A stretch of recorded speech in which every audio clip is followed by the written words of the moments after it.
Hello and welcome to this week's Pillar Guidance for Our Raw Material, a practice for self-representation and just getting to know yourself better no matter who you are. These 12 pillars cover our emotional, spiritual, mental, and physical bodies, start over at the solstice and the equinox, and attach us to the things that make us us. What is your raw material? This week happens to be intention week. You can start with any pillar at any time, but since it's intention, let's kind of talk about the point of the practice, which is finding alignment within your body, your mind, your spirit, feeling like you can operate as a whole person.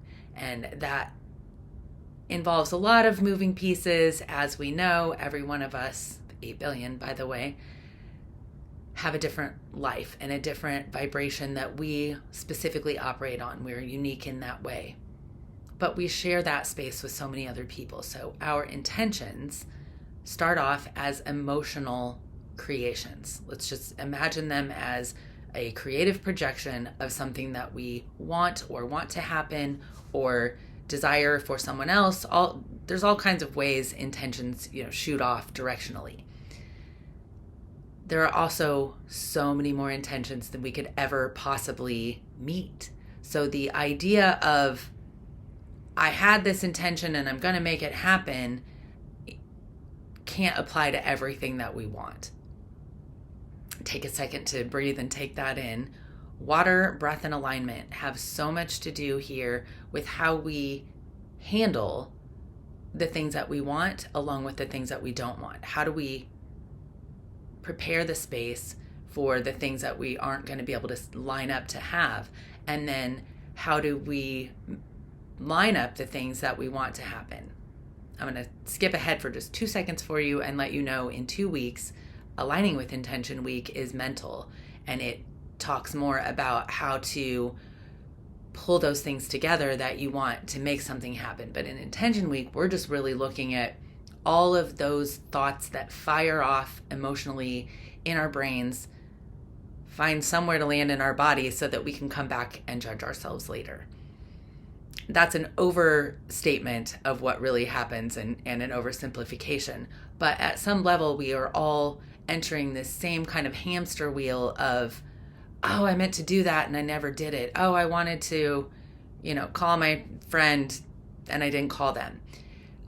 Whatever the thing is, big to small, there are things that fall off the list that we thought of doing. And rather than find the space to feel guilty that we didn't do the thing, when we connect our values list, Pillar 7, with our intention list, we see that some of the things that we want to make happen or want to do, we can't even find a way to make them happen. That's a tough spot to be in. So we back up and we come from the space of, what's really important to us.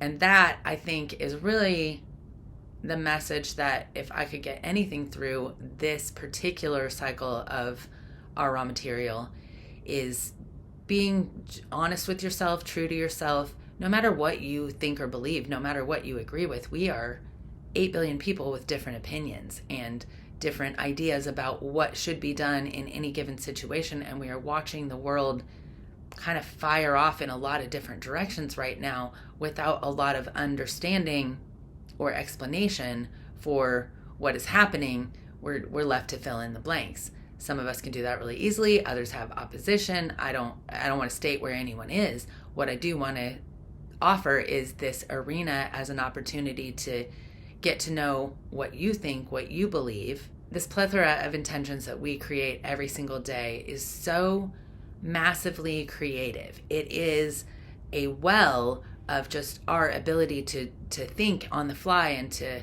imagine for things. If we can take some of that energy that we can't actively create with, and instead, just find a way to open your heart or open that third eye, open your throat, open, whatever you want to open, and give or exchange some energy with the thing that you wish you could give energy to. So I was talking with Quan about Syria this morning.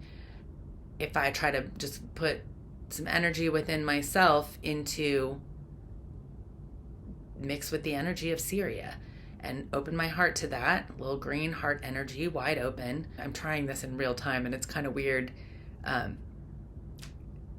hold an energetic intention while I'm trying to create a video. So this is kind of funny. But also, I don't have a really good grasp of it. I can get a tiny bit. That's it. But for the purpose of argument, we're going to get into some energy of Syria. It just showed up as like a teal color for me. So I'm going to take some teal swirled energy. I'm going to put my thoughts around what I would like for that land, for that group of people, for the overall tone of the area. And just let that sink in.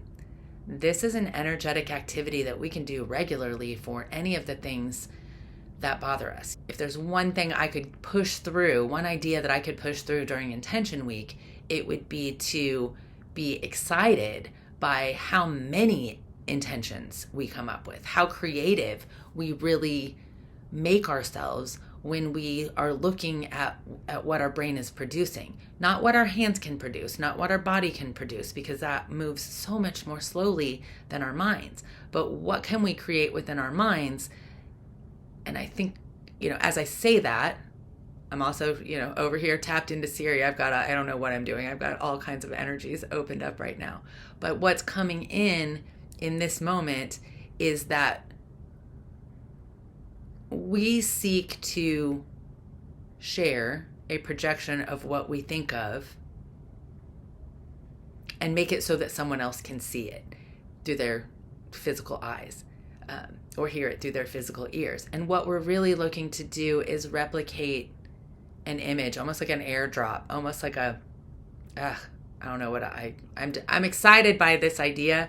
And as I'm doing this in real time, I'm like, should I cut this out of the video? I won't, because I'm going to promise right now that I won't, because intentions show up when they do. And I think it's kind of funny that I would be, anyway, I'll keep why it's funny to myself, but it makes sense to me. And I think let's just go ahead and put forth the challenge for this week, which is spend some time in your own creative space. So as you think through your thoughts, instead of categorizing them as things you're going to do or not going to do, think through how many actual creative thoughts you have, how many things you think about doing, and especially something for the world, something for the collective.